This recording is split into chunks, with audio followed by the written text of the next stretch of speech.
Let's Fix Work is proudly sponsored by Ultimate Software. Human resources, payroll, talent management, they've got it all. Please visit ultimatesoftware.com to learn more. Work is broken, and so is the way you think about it. Host Lori Rudiman is picking up the pieces so you can take control of your career, put yourself first, and be your own HR. With the Let's Fix Work podcast, here's Lori. Hey everybody, welcome to Let's Fix Work. I'm Lori Rudiman. Today's episode features Jeanette Bronée, performance strategist, culture coach, wellness advocate, and founder of Path for Life. In this show, we talk about wellness, well-being, culture, and just taking care of yourself under difficult times when it's hard to make healthy decisions. In part 1, Jeanette tells you the story of her mother. If mental illness has touched your lives, I promise you don't want to miss this episode. And in a special part 2, Jeanette also sweetly talks about her father, who was also an executive headhunter. So this is a special and very human conversation. You don't want to miss any of it. So sit tight and I'll be right back with more Jeanette Bronée and Let's Fix Work. Hey, Jeanette, welcome to Let's Fix Work. Thank you so much for having me. Now, I have a very strong Midwestern accent, and I would love for you to identify who you are and what you do and what you're all about in this world, beginning with the lovely way that you say your own name. So can you do that for us? I can do that. Jeanette Bronée. I know it sounds really French, but I'm actually Danish. But my ancestors were French, so therefore I got this name. And I came to the States when I was 26 years old. And my old life was about team development and leadership. And during my era here, I've gone through different iterations of my career. But now I help companies and people work better by being healthy at work and change the culture so that we have a culture that's based around care. Well, I love that. That's such a gentle and thoughtful way to think about work. And it couldn't be any less American. Most of us come to work and we're hard charging and we're go-getters. And that's not just America. That's the Western world. So you've got this idea about changing the nature of work. How's it working out? Actually, I know it sounds really soft, the care part, but care for me, self-care, for example, is not about being pampered and having massages and doing yoga, which is all great, but it's really about self-connection, self-awareness, self-responsibility, and self-expression. So it's actually a very active and engaged way of taking charge of our day, taking charge of our performance. And what I look at is rather what do we need so that we could be at our best rather than hanging back and feeling all cozy at work. That's all great. But yes, I agree. That's not how we work. And I don't think that's what anybody really wants from work. I think we go to work because we want to matter. We want to do something. We want to create change or we want to be part of something that's great. It's like that is why we go to work. I think the reason why we get frustrated with work is because that doesn't happen for us. Yeah, I don't disagree with you at all. And I think we're both aligned on the idea that work is broken. And I love that you are putting the individual in the center of the solution. So maybe you can tell us how work is broken and how we need to rethink our role at work and our institutions in order to fix it. Yes, I think the first part is that we discount ourselves and how much value we have as human beings. I think the real essence of the human resource that we have is our ability to be discerning, our ability to be creative, our ability to find solutions, our ability to communicate and connect. And we've gotten distracted by technology where we're just trying to work harder and faster to keep up rather than looking at, well, how do I actually use technology to support me in doing all these things I need to do rather than the opposite way around where we're trying to keep up with technology, thinking that it's technology that's running the game. It isn't. It's become that, but that's part of the problem is that we have a disconnected relationship to our own importance at work. So work is definitely broken. We have a misaligned relationship with technology and with our output and with what we do and our sense of purpose and maybe even a misalignment with our passion. What is unique about the approach that you're taking to fix work? I actually look at, when you're saying purpose and passion, I really look at why we do what we do. Because I do believe that we choose where we want to work because there's something in it that speaks to us. I believe that we go to work every day and we have relationships with those around us. And if those relationships don't work, we become sad, we become frustrated, we become depressed. And if we only focus on work as work rather than the reason why we work, we can very fast get sucked in to this production mode rather than connecting with why it really matters. And I think it goes all the way. My background is marketing. And when I first started back in Copenhagen, I was put in the warehouse. Instead of the marketing department, they put me in the warehouse. They wanted me to learn what actually happens with all the people in the line of getting these products out so that I wasn't just sitting there figuring out some fancy marketing idea and then not actually considering how does the product get out the door. And I think if we actually have more relationship with the different aspects of what the company does and why they do it and how we fit in, like how we personally fit in, what are our added qualities that we actually have. So many people don't feel that they add anything to a company. And yet, if they left, a lot of people would be missed, right? Absolutely. I love that story that you started out in fashion and marketing by working in a warehouse. That's very similar to an experience that I had way back in the day in 1995. In my first job in human resources, they were like, you're not just going to learn HR, you're going to learn the business. And I worked at a candy company and they put me on the line to learn how extruders worked and panning machines worked and all sorts of goofy stuff. And as part of that, one of the things that I had to do was take out the piercings in my face because it was not compliant to be on the factory floor. And why I share that story is it gave me such a sense of the different ways that people work and why they work and the constraints around work. Here I was, this snotty college-age student, really just trying to have a job and pay off my student loans, working alongside individuals who are working night shifts, weekends at a candy factory just to provide for their families. And so it feels like such a privilege now to go to work and do a little bit of what I love. And for me, work is always work. But that experience on the floor sticks with me and it reminds me of the humbling aspects of work. And so when I think about fixing work, I know I have a little bit more opportunity, a little bit more freedom, a little more autonomy than the people on the candy floor. I don't know. What do you think about all that? That was a soliloquy, but fixing work seems to be a privilege in our society, and maybe it shouldn't be. I actually have to say, I enjoyed I think I was there for like 5 weeks. I enjoyed it so much because people were engaged with each other. They talked, they sat down and had a coffee break together and they helped each other. And just the fact that they had a coffee break together also made them be like, so what do you need? Can I help you with anything? And it was just such a beautiful example of a place where we don't even focus on culture when it comes to those places. They exist there too. And it's this idea that we think that culture is this fancy thing with ping pong tables and beer on draft. And it has nothing to do with that. It has to do with the human to human connection and people actually being there for each other. And one of the things that we focused on when I was first in marketing was to look at each department as a client so that the way we engaged and interacted with each other was also in that mindset of service. Well, I love that. I think that's a really good observation and piece of advice, especially when there's horizontal envy or conflict at work, to apply the methodology of service and really think about your colleagues as clients. And it really clears the fog and makes relationships a little bit different, doesn't it? It does. I think it really does. Because we normally look at a customer from the perspective of, I wonder what they need so that they can be happy. Right? That's part of the sales process in a sense. What if we did that with each other at work? What if we even asked ourselves that?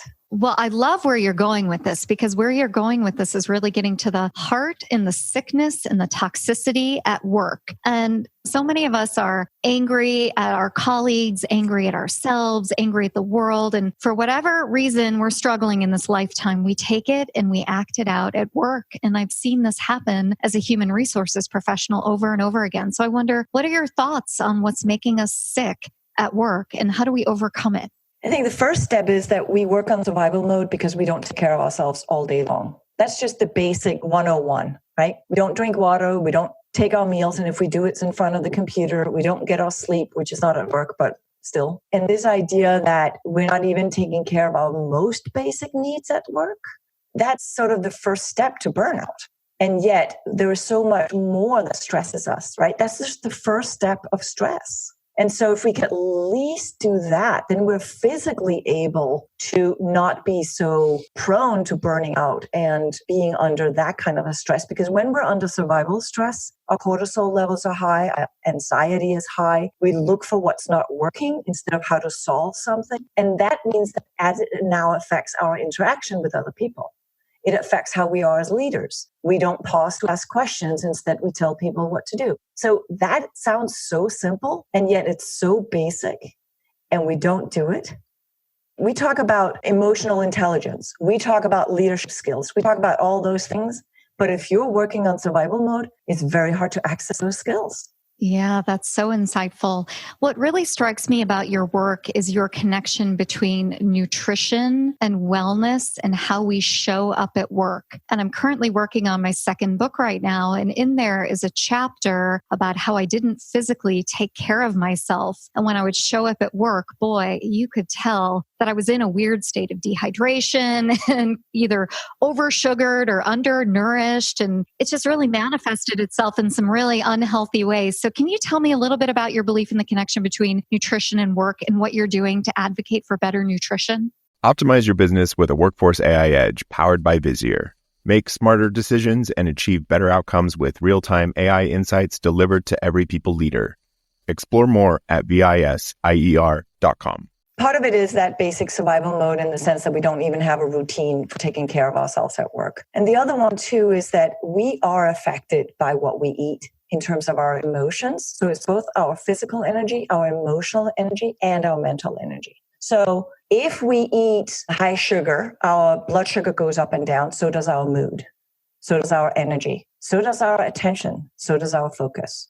And we tend to, because we get tired, we go for sugar and it feels good too. So it's a little bit of, oh, this feels so soothing for a moment. And then half an hour later, we're snapping the head off of one of our coworkers. So it's very, very interconnected. And it's sometimes funny when I hear how people don't think that there is a connection between those. And then I'm sort of asking the question, what do you think happens to food once it enters your body?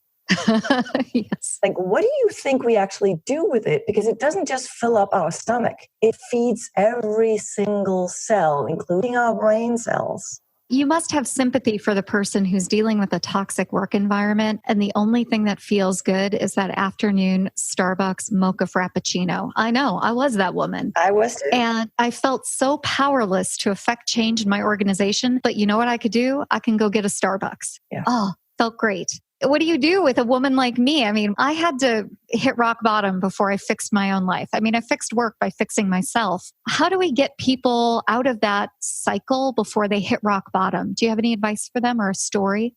I do, because that's actually so many of my clients through these past 15 years of working with people, coaching, also consulting in companies, but coaching one-on-one has been a big part of my work. And I've really gotten to see the insights of the human struggle in terms of not being appreciated at work and what it does to our self-care.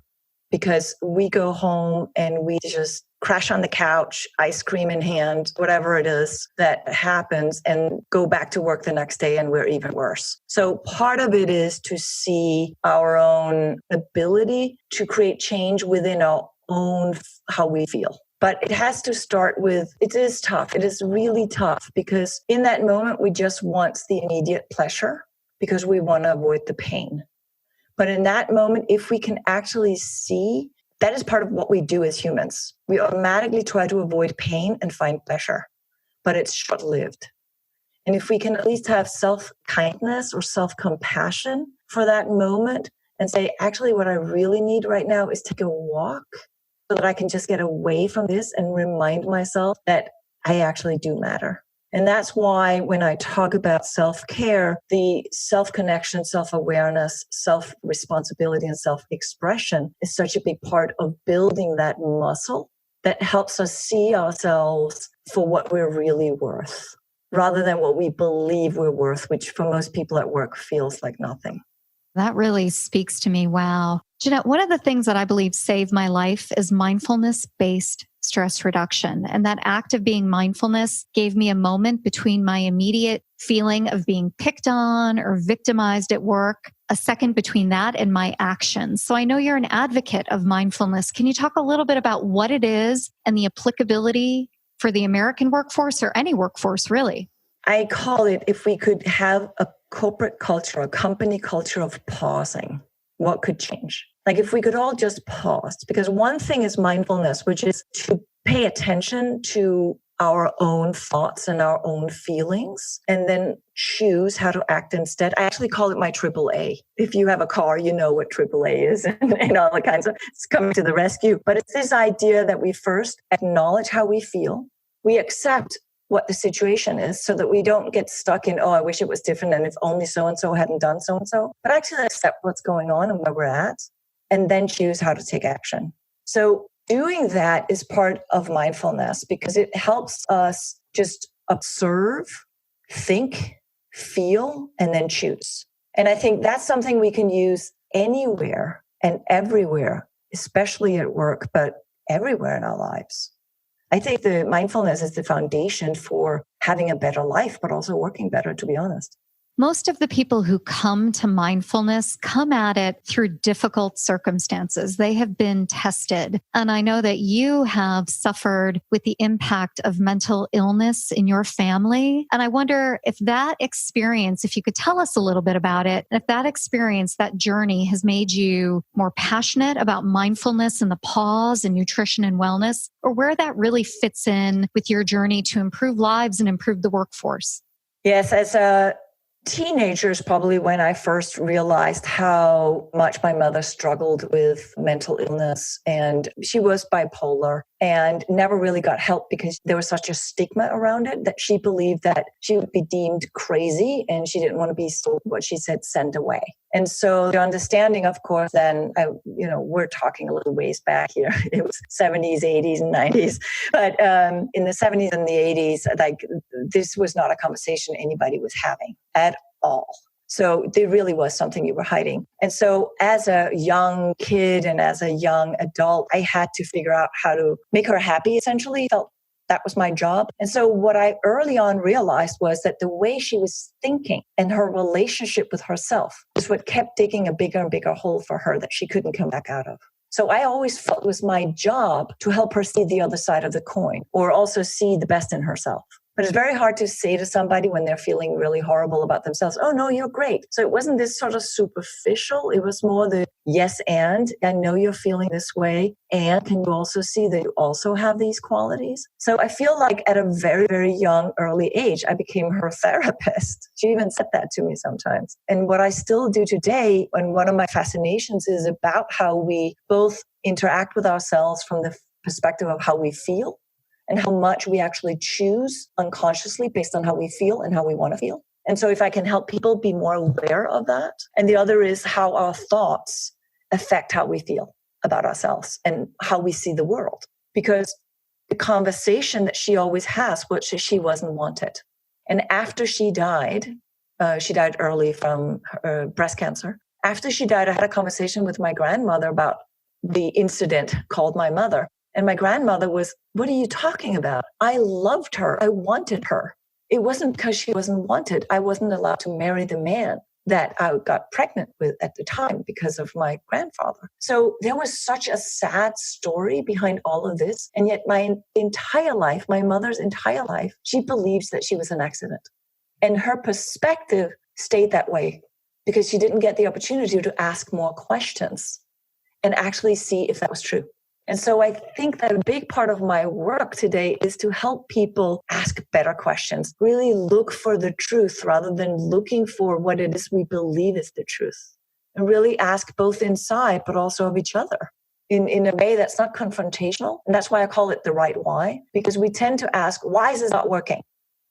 Instead of asking, so I notice this is not working. What is it that I'm trying to achieve? Why does it matter to me? And how can I get there?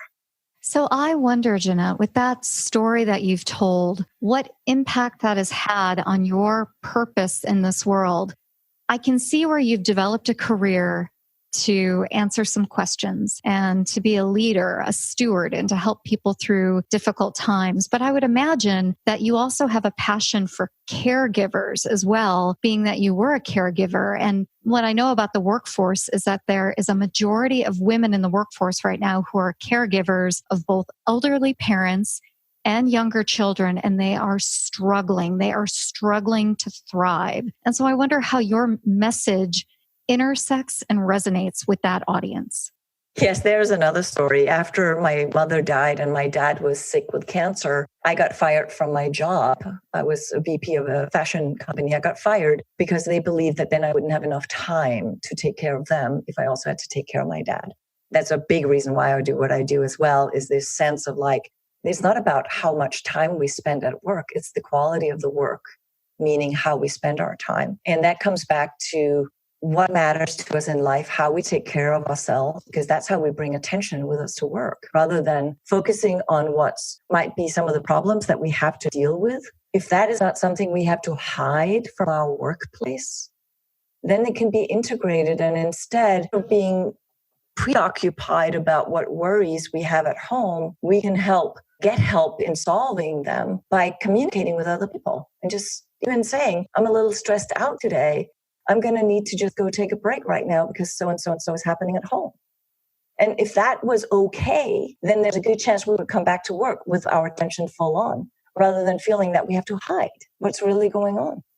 Well, I love this aspect of vulnerability that you're describing. And in many cases, people start and stop being vulnerable because of leadership and the messages that come from the top. So what is the role of leadership in fixing work and creating a less toxic and more engaging culture, climate, and work environment? This is William Tincup, and I'd like to direct you to a wonderful limited series podcast that Ryan and I recorded live at the ERE Recruiting Innovation Summit. We sat down with 20 recruiting and TA leaders from around the world to hear what today's best recruiters are doing to stay sharp, stay relevant, and stay ahead. It's called The Talent Shift. You'll love it. You'll find the podcast wherever you get your podcasts. Listen, like, review, share. Do you? I think that it starts with leadership embracing the same principles and recognizing that they have the same lives that everybody else has. They may be more privileged, but they still have the same human problems. They still have the same human needs. My dad always used to say to me, he was a headhunter and or executive search consultant, and he always worked with only CEO and very high level people. And I was listening in on a lot of his conversations, and they were so human.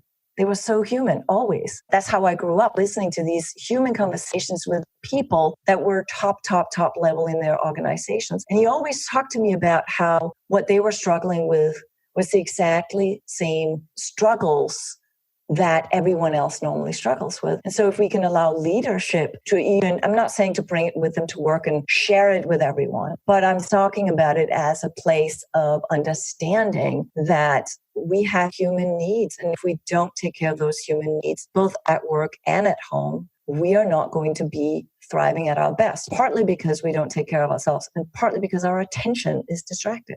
And so if leadership can start out, like I've had a leader say to me, I don't want to take lunch, I'm too busy. And I was like, well, it would be a good idea if you did, because then I'm sure your people would too. And they were like, no, they don't care if I eat or not. I was like, let's try. Let's test. And sure enough, she came back to me and said, you know what, you were right. After I started eating lunch, so did the rest of my team. Well, that's good. I love the impact between doing something and seeing it resonate full on in the workforce. I know as we wrap up our conversation, you're focused on changing lives and changing the world of work in a big way. And you've currently had some big audiences lately in terms of being upfront and present in the world of the United Nations. So can you tell us a little bit about what's going on there and how cool that is? I want to hear more.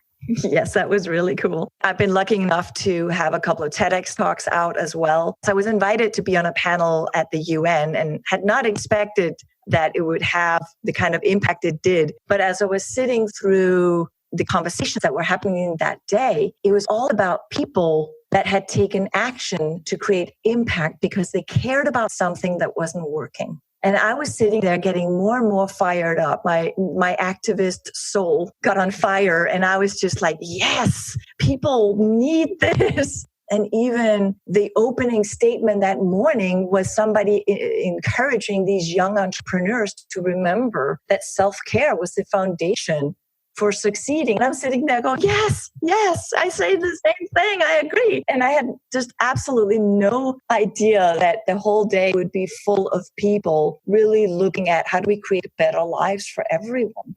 And essentially, I believe we can. Well, we will make sure to link to all of your links with the UN and your TEDx talks and your wonderful book in our show notes. If you could leave our audience, our listeners, with one message about who you are and what you do and how maybe they could work with you, what would it be? Well, I consult for companies. I coach workshops and groups. I do public speaking for conferences. So that is different ways that people can engage with me and learn some more about how they can create change. And I also do one-on-one coaching, especially within companies where they have a team of people that they want to have one-on-one coaching as well, but also one-on-one coaching with leaders who want to create impact in their own lives and affect other people. You can find me at JeanetteBronée.com. And also I have a blog with a lot of resources, pathforlife.com. Excellent. Well, it was such a joy to get to know you and your story today. Thanks for being a guest. Thank you so much for having me. And everybody sit tight. We'll be right back right after the break with more Let's Fix Work. Hey, everybody. It's no secret that I love and believe in the future of human resources. More importantly, I believe in you. One way you can change the game for HR and for yourself is to focus on your continuing education. Ultimate Software sponsors free workshops around the country where HR leaders, recruiters, payroll professionals, and even consultants can earn free SHRM, HRCI, and APA credits. I've been to these Ultimate Software workshops. They're highly interactive, fun, and you'll learn a ton about the future of work and the world of HR. Visit ultimatesoftware.com/LFW to learn more and to sign up for a workshop near you. That's ultimatesoftware.com/LFW to find a workshop and earn recertification credits and stay on top of your game. That's ultimatesoftware.com/LFW, and maybe I'll see you at a city near you. Welcome back, everyone. I promised you a special part 2, and here's Jeanette talking about her father. Your story about your parents was so touching, and the way you spoke of your father was so loving. Like, it really stuck with me, hearing those human stories. He's a really big part of the way I see the world. When he was dying, he was also dying too early, and I was almost going to tell that story, but when he was dying, he started getting emails from people that he had impacted, and he had no clue. So like what kind of email? Emails that just because you sat there and listened to me, just because you sat and talked to me, I made some big decisions in my life and took a change or took a leap of faith, or I wouldn't have been where I am today had it not been because of you. And some of them were people that he had put in jobs that really, really worked for them and resonated with them because he understood them as human beings. And other people were just people that he had paid attention to. And he had absolutely no clue. He did not know that that was the impact he had had. It was the most touching thing I've ever experienced, was to sit and read those emails together. We were both crying because it was so beautiful and so touching. And I think it gave him peace at the end because he did not want to die. He was dying in his mid-60s. He was not ready. I think it gave him a sense of having mattered, having achieved something that mattered. And that was just because he had impacted people's lives. Wow, that's really beautiful. Thank you for sharing that with me. That's really great. And it makes me think about, as a recruiter myself, you don't realize how many lives you touch and where people go and how you impact their stories. And it's so nice that your dad had an opportunity to experience that at that point in his life. It's really sweet. Yeah, he had an amazing perspective on interaction with other people. Oh, well, thanks for sharing that. Yeah. He used to say he had an early experience where he had gone to the King's Palace in Denmark to install. He originally was a radio technician. So he was installing a new speaker system. And he told me the story that the king, after installing the speaker system, has said, "So you mean no echo?" And he's like, no echo. So the king of Denmark started going, playing train in the microphone. And it was just this human expression of joy. And it always stuck with me that we need to see that in human beings. And all of a sudden things change. You know? Yeah, they really do. I hope you enjoyed my conversation with Jeanette Bronée of Path for Life. We'll have links in our show notes to all of her speeches and her contact information, and I'd encourage you to go out and find Jeanette on YouTube and all over the web.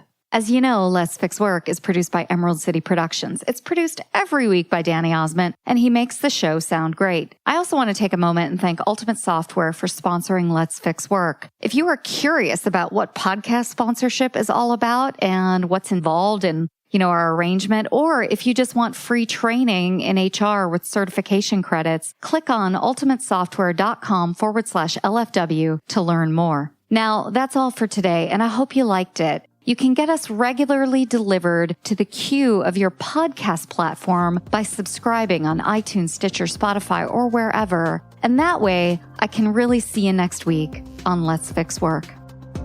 If you're ready to make a real change in your workplace, start today by number 1, subscribing to Let's Fix Work on the Apple Podcasts app or iTunes or Stitcher or Android or wherever you listen. Number 2, write a 5-star rating and review. And number 3, share it with a friend, colleague, or coworker who you think would enjoy our episodes.